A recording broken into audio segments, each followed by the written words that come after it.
Dopamine swipe, dopamine swipe. Followers, likes, double tap. Now they control your life. Welcome back, everyone, to another episode of the 817 podcast. I'm Jimmy here with EJ. Yo, yo, yo.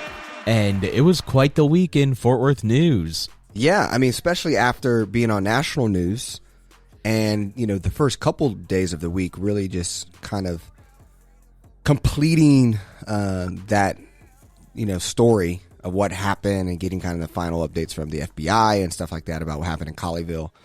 But there was a lot of regular news for us regular people that national people have no interest in, that I'm glad that we're doing it because it's Saturday. So usually we like to do this on Sunday because, you know, the paper on Sunday is usually a big paper, a lot of updates.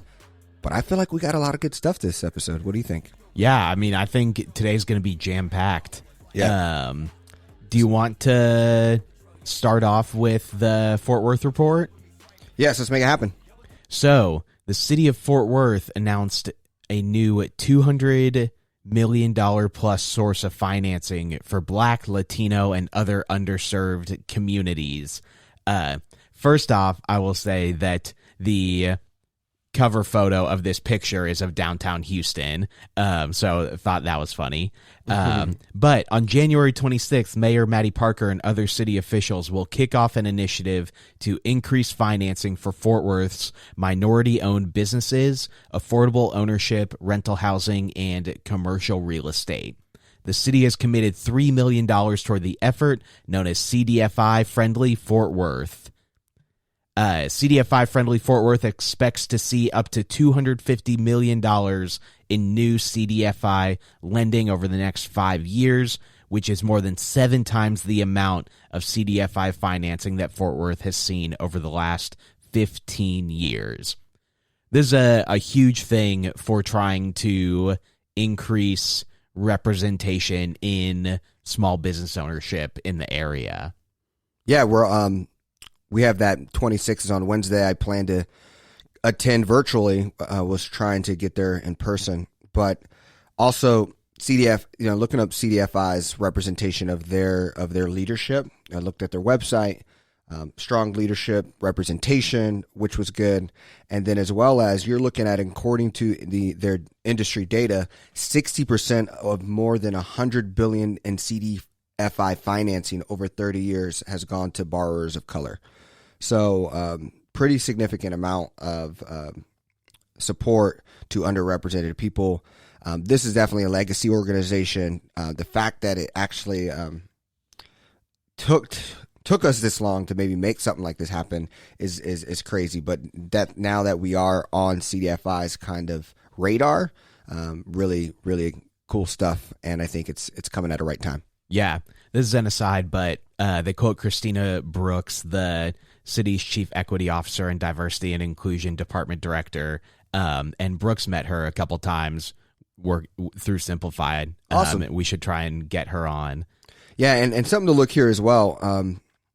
Fort Worth has seen just $39 per person in CDFI financing over 15 years, far less than Texas' average of $119 per person, and the national average of $235 per person. So that's right under Christina Brooks's. I guess she did quote at that. Actually, that's her too.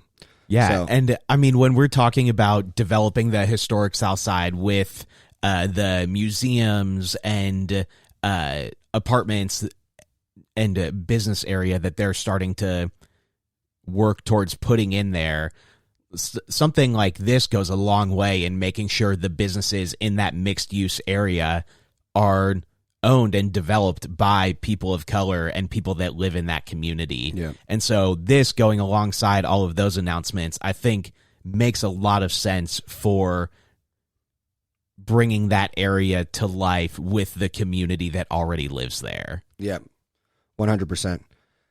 Well, let's go ahead and kind of talk more about representation and things that are happening. Do you want to discuss kind of what you saw as well in the Fort Worth report? Shout out the Fort Worth report for making things happen. And about the school board redistricting, things that are just kind of taking place. Yeah, so as we've been focused on our like city redistricting, I think school board redistricting has kind of flown under the radar. But obviously, a couple months ago, Daphne Brookins, who was a board trustee, passed away. There's going to be an election to replace her seat. A number of trustees wanted to ensure Precinct 1005, located east of I-35 in the historic South Side, stayed inside of her District 4. It's a majority black area. Nearly 53% of historic Southside residents are black. Which I thought that wasn't that high. Yeah, I thought that wasn't that high either. I totally agree. And I guess we need to look at the lines of where historic Southside actually includes. Yeah. Because I'm thinking of that one area where the community center is and whatnot. But it might stretch to areas I didn't really know about. Trustees on January 18th voted down the committee's recommended map, which did that. Instead, it separated Precinct 1005, half of it in that district and half of it going into another district, which is pretty controversial. Like when we've been talking about redistricting overall, a lot of that has included keeping communities of interest in the same district. Splitting up a majority black district waters down the votes and potential representation of people in that district. So I would say this is a pretty controversial and pretty poor decision by the committee to turn down the map that was recommended that did keep this community together as opposed to separating it. Trustee Ann Darr was among the 3 school board members to vote against the modified map. She said it's unfortunate that politics influenced the final map.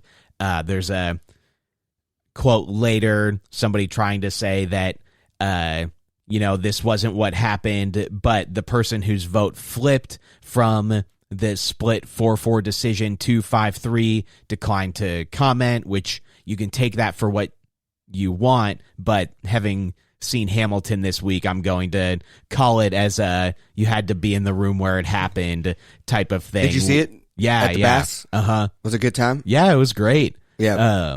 It was not as full as I expected it to really? be. It was like I didn't see a lot of tickets. Yeah, I mean, there were like in the bottom orchestra section, there were like full rows that were empty. Wow. Maybe people that, I mean, we've had the ticket since 2019, so maybe that was the case, and people were just like, I'm just going to go another time or not go. Yeah, we were deciding if we wanted to go to Hamilton or Adele. I said we chose Adele, but I'm glad you were able to go.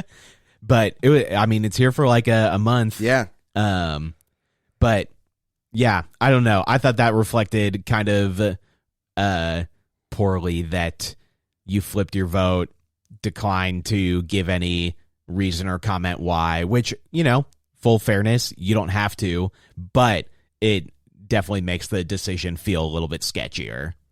Yeah, I'm trying to figure out what's the current negative about it is that it breaks up a predominantly black district. Right. But we have a very diverse school board. We do.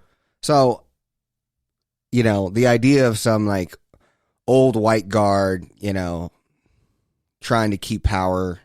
I'm just confused on that story because like Jacinto Ramos, Quentin Phillips, we have these people voted on it. Roxanne right? Martinez. Yeah, Roxanne Martinez, who gets to keep her kind of power intact with her core. So I guess where I'm trying to figure out is, if we have representation in the room, but yet we're unhappy with these decisions. Those are some things I'm just more curious about. Yeah. Like based off of, Quentin Phillips, who services like Dunbar area, he seems like he thinks about these things, and he says he feels like it did that still. So I think that is also, I'm wondering why. I'm even like curious why the 3 said no, if it's even more impacting their own ability to maybe stay in power because they're the ones who are getting jaded by it. I don't know. I'm curious because, like you said, this Fort Worth ISD resident, Twyla Master, and told trustees whatever map they pick should not harm anyone. That's a 10-year impact on communities. Make sure they're equitable and fair for all. So she wasn't like, she was just saying, like, she was just talking about the ramifications of it. It also tore apart some Fairmount, Ryan Place, and Hemphill Heights. But those are all 3 different areas anyways, I feel like possibly be okay. I don't know. Yeah, and I mean, I wonder how much of this was even influenced by, in the last week, the superintendent has said that he's going to step down. All of these people want to make sure that their vote counts, maybe even extra in some way, for electing the new superintendent in a couple of years, or making sure they're still on the board to do that. And I what I'm interested too is like, okay, you have this redistricting committee that you formed. Mm-hmm. They give you a map that they've consulted with independent lawyers, etc. on, and then you change it. Is this foreshadowing of what our citywide, what our city council map process is going to look like, where the redistricting committee narrows it down and recommends a map, and then, you know, a conservative majority on city council says, nah, we don't like that, we're going to draw it back to whatever we actually wanted. So yeah, it feels like there's a lot of gray area left in what's potentially going to happen. And I thought it was interesting, the headline of the article, and the article gives some insinuation that there is somebody waiting in the wing to be elected into this seat, and people reshaped the map to make sure that happens. It doesn't give us any illusion as to who that person is, and I guess maybe we'll find out when they get elected. But it definitely paints a picture of the people making this decision are forming the map with that outcome in mind, and whichever way that is, like if it's a more conservative, or if it's a more liberal, like, it's still wrong. Like, it's still a wrong way to be going about this. Yeah. And I wish they would have expanded on Dar's, like, quote, like, it's unfortunate that politics influenced the final map. Like, but why? You know, like, I would love to know more about that. I'm looking at Quentin Phillips' quote here. Like, he says, my vote and second of the motion a moment ago was attempting to make sure that justice was intact and that we're doing the right thing by people. Time and time again, what ends up happening is, particularly to people of color, particularly to black people, they're left out. So, but it sounds like if that's the case, like, you would have kept it together. That's just like where, like, this seems like someone who's right, voting to protect black representation. But yeah, it seems like Dar is upset about how Jacinto, Roxanne, and Quentin are voting for office. So I think there's so much, like, to see, like, a lot of vaguity. On. Hopefully somebody comes in and starts answering these questions, or helps answer a lot of these questions for us. Because overall there's a lot of vagueness in what we've got so far. Yeah. Well, let's go ahead and dive into the other redistricting story.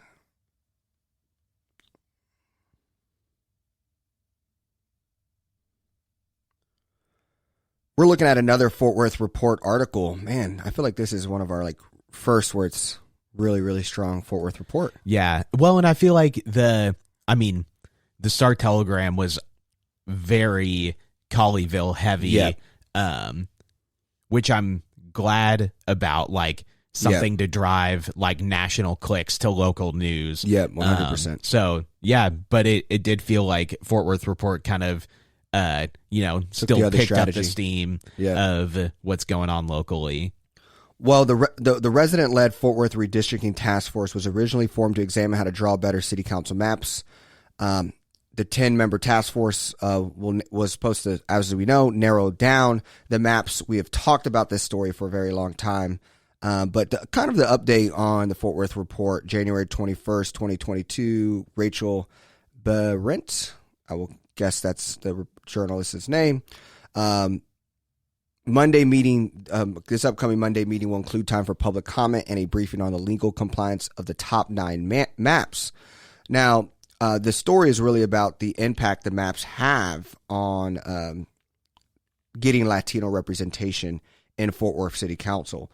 The map that has received the most support is Map X, which includes strong Hispanic majority neighborhood and one additional district with a Hispanic voting age population above 50%.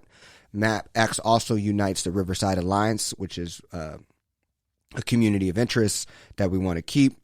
The United Hispanic Council submitted Map Z with the intention to have more Hispanic representation in council. One of their districts was 2/3 Hispanic and has 2 additional districts that fall around 50% Hispanic. A researcher I would say, he analyzes this information. Xavier Medina Vidal, Associate Director for the Center for Mexican American Studies at the University of Texas at Arlington, seems like a great guest for the pod. He said that maps I and Z expand representation opportunities for Hispanic community. But then he did give X as like a third strongest option. So I think that's interesting. I think we really need to see what is the ideal representation of city council with Latino representatives. I know we got Carlos. Is it okay to just get one more, or should it be something we aspire to have? Like, what's a healthy voice for Hispanics on council? And if this is a priority, I think how that meeting happens on Monday, who shows up to that to prioritize this, it's going to be it's going to play probably a big indicator on how much does people who are not Hispanic, who are currently on the board, deciding to listen to these people who are saying, hey, we want Z, we believe in Z now rather than X, because you're talking 2 more districts with 50% or more. Yeah, what's your kind of thoughts looking at it? Yeah, I think highlighting that, like, District 9 and the Hemphill Corridor has long been represented by a white person. That's something that's been talked about a lot during the election and redistricting process. But then also this article highlights how Como has been under, Brian Byrd and now Michael Crane for a long time. And, they would like to be in a district that better represents them. Regardless of if, Dorothy DeBose, a former chair of the Neighborhood Advisory Council in Como, said that, Michael Crane's listened to us, but we would like to be in an grouped with someone who represents us better. Riverside Alliance, like talking about how the neighborhoods east of 35 haven't been united under one council district since Fort Worth approved single-member districts in the 1970s. Like, it's harder for East Fort Worth to all advocate for themselves when we're split into 3 different places. And then you could also say, like, just because we do have 50% Hispanic voting district doesn't mean that a white person won't run it anyway. Right. Well, and I think that's what we see more than any other demographic is that Latinos don't vote in one sort of block. And so that makes it even harder for Latinos to get elected. Outside of, Flores has held down District 2 and the person before him for a long time. Well, the perfect combination for Fort Worth success is being a person of color and then wear a cowboy hat. Your likelihood of getting elected is just super high. So power to Carlos. But I do think, what percent of the city is Latino? Off the top of my head, I don't know, but I think it's I want to say 30, the 30s. Yeah, like Yeah. 35%. So for 1/9, consistently 1/9 of the city council to be Latino is definitely underrepresented. Like, we need to be looking closer to 3. Especially for long-term purposes. Yes, exactly. Yeah, because that number is only growing. Yeah. So, I mean, I think the redistricting task force has a lot ahead of them to get down to recommending one map, because there are of the 9, I think there are 3 or 4 that show to be really strong. Yeah. And I also think that those 3 and 4 all benefit minority communities in Fort Worth really well, but in different ways. And so, like you said, who shows up to these public comment meetings, who makes their voices heard the most and or the loudest, and what effect does that have on the redistricting committee? It will be interesting to see. Yeah. Yeah, it's the meeting will be 2 p.m., January 24th, City Hall room. The task force will hear public comments and select a final map. February 1st, the task force will present the initial map at City Council work session. February 8th, the City Council will conduct a public hearing before considering changes to the map. And then we'll kind of update you what happens next. But there's still several more meetings before the final map will come in March 29th. So, want to get to the big story. Something that seems like will be on our airwaves for a long time. For literally forever.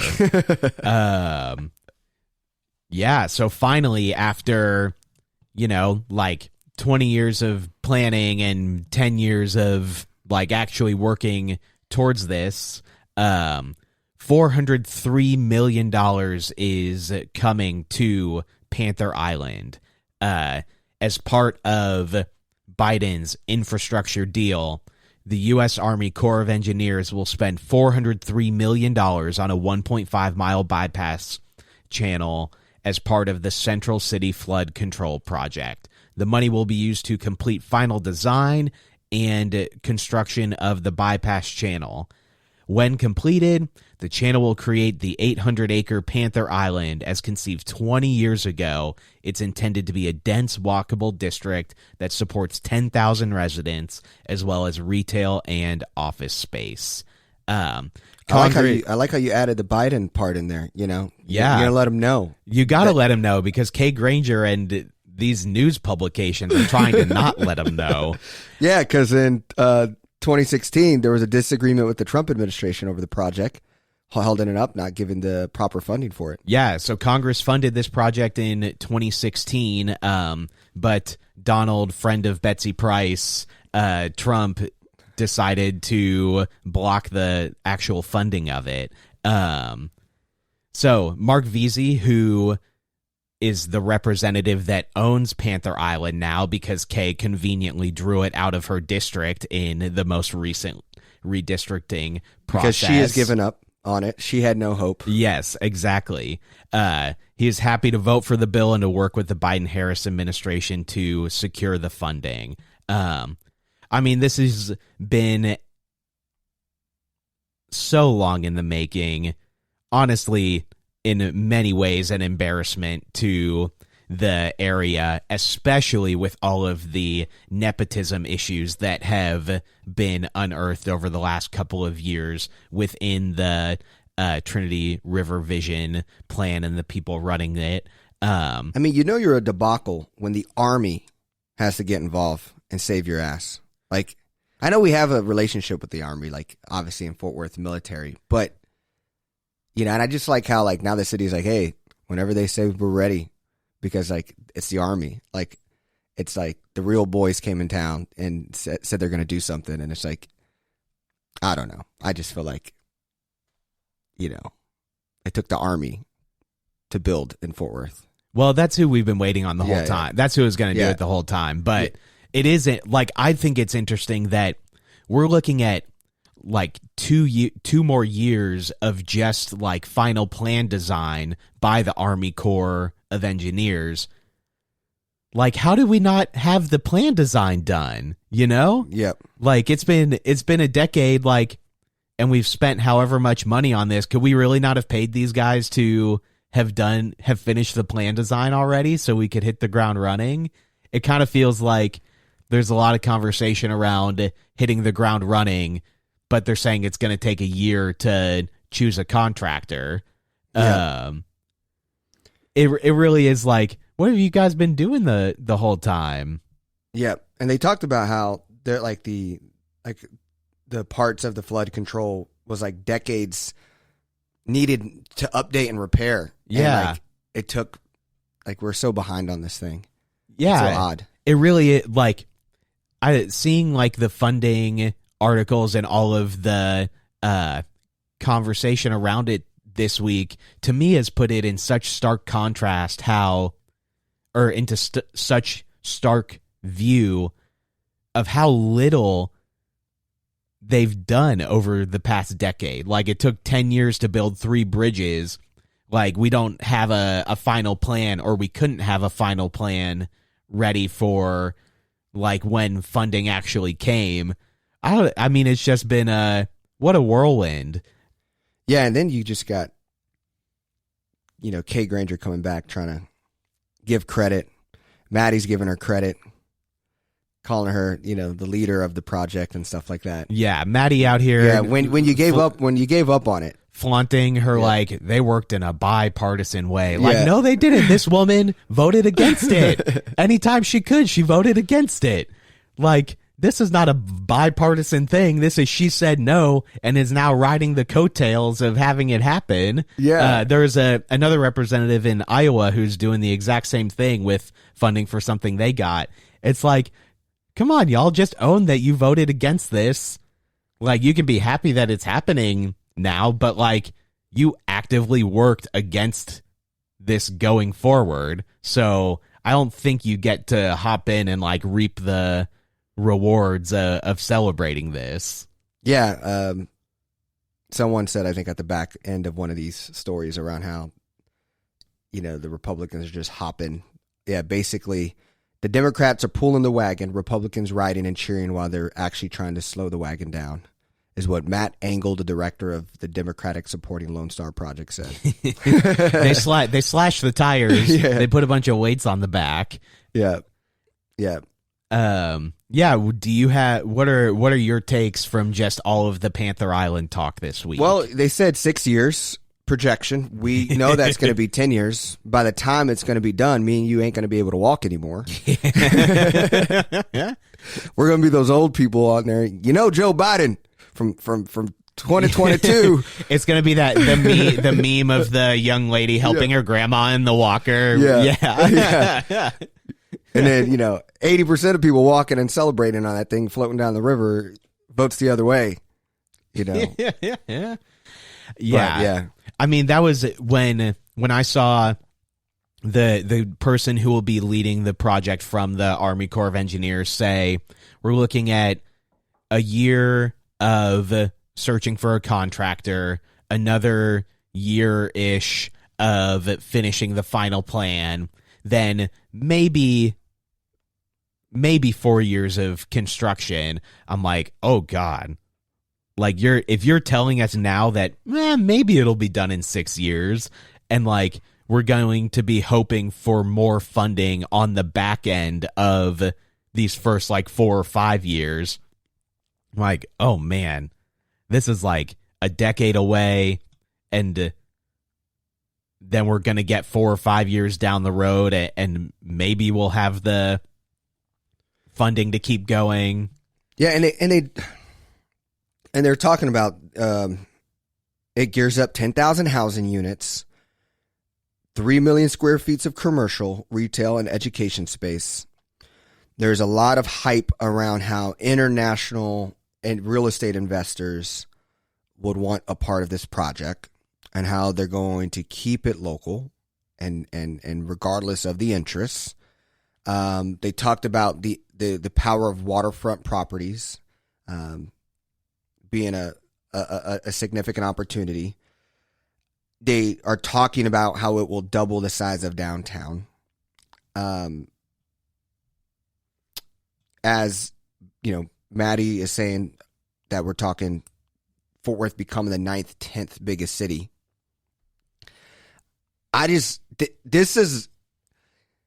It's like we've taken our biggest debacle for the last 10 years, and now we're saying it's going to be our savior to why Fort Worth is going to be a competitive, robust city in the top 10 in the country. And that is very, very scary. Yeah. Like, this is our flagship project to be doing this. And I just don't get why the hype. Like, I'm hoping what happens is the same thing that happens when Drover and Alley, the alley was being built in stockyards and all that. And I was like, gosh, what are they doing up there? Like, this is so much money, taking so much time. But then I went and I was like, man, this is really nice. And I was like, you know what? Stockyards is cooler now. It's fresher. Yeah. It's upgraded. And okay, I hope that's what I feel like. Our floor should be on the floor. Like, our jaw should be on the ground when we get there. Oh, yeah. And be like, holy crap, this is Fort Worth? Yeah. That's what it needs to be happening. Well, and here's what I'm thinking about is like, our public transportation sucks. Now we're building a whole new area that we can design for people and not for cars. But there is no conversation around public transportation happening at all at this point. Like, we should be starting from the ground up to make sure that this is dedicated to walkability to people, which they've said, and to being able to live here in Fort Worth without having to have a car. Like, we need to start from this point with saying, how do we make this the best transit place in Texas? Like, you can come here, you can live without a car, you can do everything you need. Like, we're saying we want to make waterfront accessible property. Like, let's take a page out of Savannah, Georgia's book. They run free, like, boat ferries up and down the river. Like, you just hop on, you get from one side of downtown to the other. You can go across the river in it. Like, so many people, you just hop on and off. It's so easy, and it's free. How awesome would it be if you could go from Clear Fork to downtown on a free boat shuttle? You know? Yeah. Like, that would be awesome. How easy would it be if we started with having a light rail area in this Panther Island, so now we can really easily connect it to the stockyards and north side and then continue it into the south side? Like, just the fact that there's no public transit conversation happening within this at all is really concerning to me, because what city, what area gets a blank slate like this to build what you want to say is like, everybody will want to come live here. Yeah. But you're not including that at all. And then the other piece is, we're already complaining and talking about the high cost of apartments in Fort Worth. Now you're saying you want to bring all of these luxury apartments into this downtown area. What's that going to do to housing costs? What controls are there around that? Because I can see Fort Worth exploding in apartment price because of a massive influx of 10,000 places to live in this one dense area. So those are some of the concerns that, like, I've had looking at this, and I don't know, just looking at a blank slate downtown city that you could build. Like, it's a city planner's dream. Yeah. And we're not having the conversation, or the conversation about public transit is not being put out there first and foremost. Yeah. Something that you triggered in my head was even just around thinking, like, reading the article around the economic opportunity there for businesses and how damaging it's been because this has not been developed. Because if this would have been developed on time, I don't think we have such the divide of Alliance and Fort Worth, because businesses needed to go somewhere. Yeah. And so they just went north because we weren't complete here. I think about all the businesses we've lost to be closer to the city because the lack of finishing things like this. And so it's going to be interesting what kind of city is Fort Worth as our business development grows far north Fort Worth. And then how do you appeal people back to the city when, 10 years Alliance is going to be, who knows what Alliance will look like in 10 years. Yeah. Like that could be, you might be even competing for economic stuff over there. So I just feel like the length of this has impacted how we see economic growth in Fort Worth, because right now the vision is that you go far for Fort Worth to grow in Fort Worth. So yeah, it's definitely urgent to happen. Yeah. And I mean, we're pointing out we're poking holes in all the pieces of this that we see. Like, overall, when like this news dropped, it's like, man, like I never thought this day would come. Like, I can't believe it. This is so exciting for the city. Yep. So like, even though we're like even though we're poking holes in a lot of this, that's because we're excited about it and because of the opportunity we see with it and wanting it to be as great and as perfect as it could possibly be.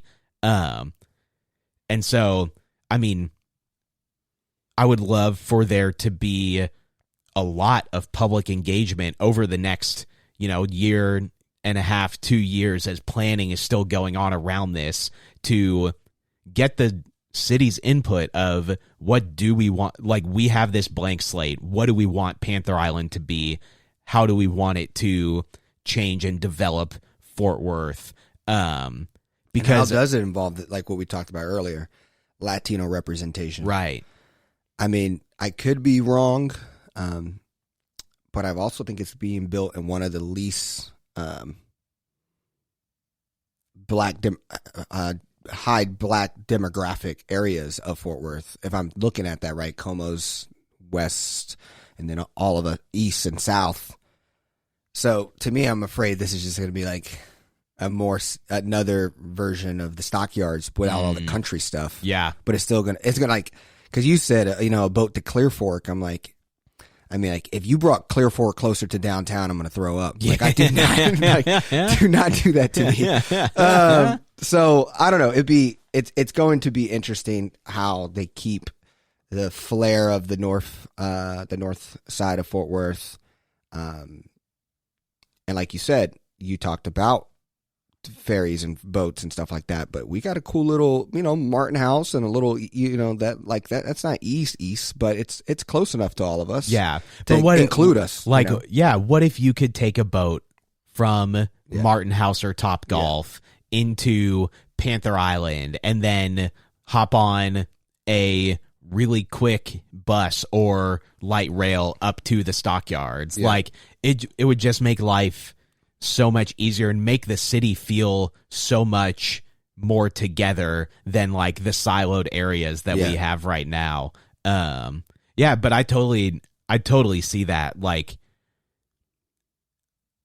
especially thinking if developers want a piece of this pie, they're going to want a pretty expensive piece of this pie. Yep. So how do we make living affordable? How do we make sure that there is affordable housing in the area? Because otherwise, it will just become Stockyards slightly south of the Stockyards. Yeah, it'd be like Clear Fork and the Stockyards had a baby. Yeah. And then I'm like, oh, poor child. Yeah. But West 7th and the Stockyards had a baby. Yeah. And I think that's the thing. It's like, I think you want it to be a place that young people want to go.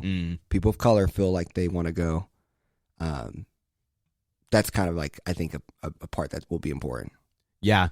But overall, fun stuff. Like, huge win for the city. I don't have a good vision of what this actually is going to look like. No, me neither. But based off of how long it's taken and like all this water stuff, and this better be the talk of the town of Fort Worth when people come to Fort Worth. I mean, it better be the talk of Texas. Like everybody. Yeah. Like, think about Austin, right? Barton Springs, you got all their stuff, whatever the water stuff does, like paddling on the river, whatever Austin did to make Austin, people talk about it. This better be making people talk about Fort Worth in a positive, attractive light that they say they want to live. It better not be the other way around. Yeah. And I see a Razzoos pop up out of somewhere. Yeah. That's why the Papa Dough and whatever have closed in that university area. They're biding their time to get onto Panther Island. Yeah. Then that place is going to have epic traffic. Because we know Papa Dough stays popping. Yeah. Are you ready to move into wins and losses? All right. My loss, we'll talk about Colleyville a little bit. A lot has come out about who the hostage taker was, where he was from, people asking questions of like how he got here. This One Star Telegram article had this paragraph that I just found particularly ridiculous. It said, details surrounding how Akram was able to travel internationally despite being on a British watch list in 2020 and how he was able to obtain a gun in Texas remain vague. Let me tell you how he got a gun in Texas. Over the past 5 years, we've removed literally every restriction on getting and walking around with a gun in Texas. Texas is the most attractive place for somebody who wants to get a gun to come and get a gun and carry it around with them wherever they want. Like, we can't bail out our politicians like this. Like, it's very obvious how he got a gun in Texas. I mean, he was on the British watch list. I mean, I don't know how, those seems like the nicest people in the world to put it. You got to be pretty mean. You got to be a pretty scary individual to be put on the British watch list. I mean, how does one come to America and hey, you're good. Yeah. I mean, to Texas. It's a very valid question of how he was able to fly. It is not a valid question of how he got a gun here, because literally anybody can get a gun here. And so, I know you said before the pod, if someone was plotting a terrorist attack in the U.S., Texas does make a lot of sense for training or making it happen because access to weapons is very easy. Yeah, you can come to one of our big cities, get off a plane, go buy you some weapons. Whatever, yeah. And then plan attack. Right? Yeah. The whole thing is a loss, but seeing this in particular just triggered me in what a loss that we continue to water down protecting the people here. Yeah. Well, my loss is much lighter. It's a win that it's coming back because Fort Worth is doing a lot around economic opportunity. We're trying to become an entrepreneurial city. We are looking to have, our first accelerator. We're now bringing back what the win and the conversation is, the 2022 Fort Worth Business Plan Competition. It is a win that it's coming back after 2 years, but the loss is the process and to me personally, just as an entrepreneur or someone who would have saw this, it's titled Fort Worth Business Plan Competition. It's available. Applications are due by midnight on Sunday, January 30th. And the process seems relatively robust. And it's asking you to be in business for 2 to 5 years, have an annual revenue of less than $500,000. So not only does it want you to be around, at 5 years, you're almost a mature business, but they actually want you to be under $500,000. It's only awarding $10,000 in cash for the first prize, second prize $5,000, third prize $3,000. Based off the amount that they're offering, This should not be called the Fort Worth Business Plan Competition. It should be called the Fort Worth Business Pitch Competition. That's more money for ideas and people who are trying to get something going and creating a minimal viable product that can show a framework of a possibility of a real business. But you're going to ask small businesses to stop and do all this work for very little money that doesn't impact people who've been around business for 2 to 5 years. I feel as a local, you as a local business owner, what does this bring up to you? Yeah, I mean, it like 2 to 5 years old, annual revenue less than 500,000. Like, I would qualify to try and do this, but it seems like they're trying to attract people who are looking to take their business to the next step. Winning $10,000 is not going to do that. Like, $10,000 is going to be a drop in the bucket for trying to like expand your business. And so, yeah, I was like, oh, like, yeah, this is really cool, exciting, it's coming back, and then read the details and was like, yeah, there's no way that like I would want to spend the time, effort, and energy to do this for the chance of winning that amount of money. And I totally agree. This should be like, we've got a bunch of venture capitalists, or we got a bunch of the really wealthy people in the city in this room. You come in, pitch your business startup idea, flesh it out, and potentially win some money for it for yourself. But then also, like, hey, we've got 5 or 6 people here who want to fund. Like, I'm imagining more of a Shark Tank type of thing versus a. I mean, we won $100,000 when we started from United Way, Dallas. You know, for second place. Think about that. For second place. Yeah. A nonprofit, you know. So that's how we want to talk about being bold, being entrepreneurial. We should be able to get more than $10,000 to the hands of young local entrepreneurs. Yeah, so I totally agree. Where are we at? Where are we going? I'll do my win. So I just want to highlight one of the Fort Worth Report's community leader spotlights. Kendall Locke, who is 19, is serving as Jared Williams' District 6 District Director. He is getting ready to graduate with his bachelor's degree from the University of North Texas. And, I mean, I thought it was a great profile of him and how he has come out of the, Fort Worth school system. He was in Crowley ISD, and just a lot of the awesome stuff that he, as a 19-year-old, is doing, being tasked with, helping to run a district in the city, and how he has stepped up and into that role. He was already doing work for one of his relatives, Kelly Allen Gray, in District 8 before this. So I read this. I thought this was a really incredible profile of a guy who graduated from high school with his associate degree and is, as a teenager, going to graduate college. Super cool. All the stuff that he is doing, being a servant to his community. And yeah, I love to hear more about people like this in the city and hearing what they're doing to lift people up. Yeah. And just to be clear, a person of color, which is like most 19-year-olds, most young, ambitious Gen Zers coming into this world. We have an exciting flock of young talent to take America to the next level.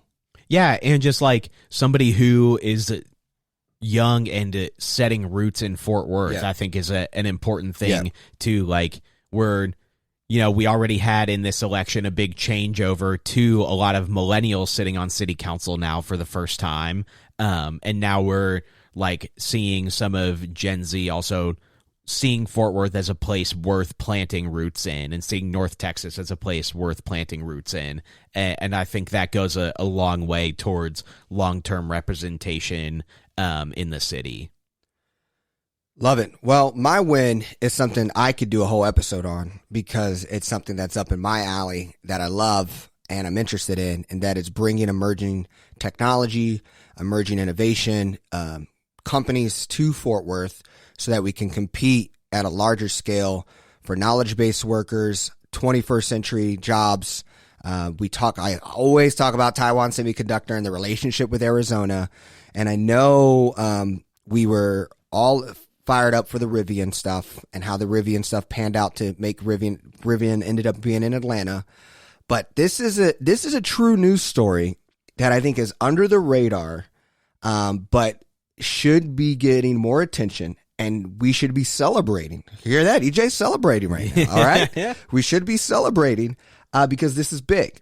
So in December, which I don't know how we missed this, I know, kind of, to be honest, the pod's kind of been a liability on me and Jimmy, last, probably from December to January. And I feel like these last two, we're finally back in our groove. I feel like this is I feel it. I feel like this is one of our best. So if you're still with us, share it with somebody, because this is primetime EJ and Jimmy. Now, what this is the MP Materials Corps, a Las Vegas battery. Not battery. How to explain it? They develop, I guess, like materials for electric cars. And I think what's really cool about it is they're coming to Fort Worth. It is Alliance, but they're coming to Fort Worth. They're talking about bringing 100 jobs, 200,000 square feet. But they're talking about engineers. They're talking about bringing an engineering team to Fort Worth. So that's really exciting. But why this is really should be seen as, I even think, at the level of Rivian, is that NP Materials, what they do, and based off of like the stability of their business, I pit it in the Taiwan Semiconductor category. What NVIDIA and Taiwan Semiconductors are to electric parts, in game devices and now cars. I would say MP Materials can be for batteries and the electrification of transportation. So the fact that they're choosing to come to Fort Worth, it's a small team, but they're coming to Fort Worth, is super exciting. And this is in the Fort Worth report, how the city council is considering a tax abatements for the magnet manufacturing plant aimed at growing the EV market. They should not be considering it. They need to make it happen. They need to make these people their best friends, because this to me is more important than Rivian. Rivian, they're competing in a saturated market. There's a lot of market and money out there. MP Materials is going to be in all of those cars, regardless what auto factories here. Yeah. They already have a relationship with GM. They are an older company, meaning that they've been doing this for a very long time. They were once the largest manufacturer of magnetic materials until China came. They went bankrupt. Some new kind of person bought the company. They went public in 2020, and they're worth about $40 a share today. And I share that because Rivian is $64, right? So they don't have the hype like Rivian has, but they have the stabilization, especially if we're going to go through a recession and all that stuff, whatever. I think they're just really good, a stabilized company that does really strong stuff, and we should be excited to have something like this here and can be our Taiwan Semiconductor, and I believe that. So that's my win. This is the type of company that Robert Stearns goes nuts over. Yes. Like the 100 to 300 employees that we're not having to break the bank to try and bring in. So yeah, super cool. And a company that like has a lot of space to grow and to bring high paying jobs into the area. So yeah, thanks for highlighting that Fort Worth report. something we're excited over. Yep. Well, there we have it. If you made it all the way to the end, please, give it a 5-star, the pod, share with a friend. You guys have been great. This has been fun. Jimmy, we're going to do another episode next week. It's going to be earlier in the week because we'll be out of town. If anything crazy happens on Sunday, we apologize that we didn't get to discuss it. We will discuss it next week. But thank you for being listeners. Yeah, thanks for listening, and we'll see you next week. Control your life. Dopamine swipe. Dopamine swipe.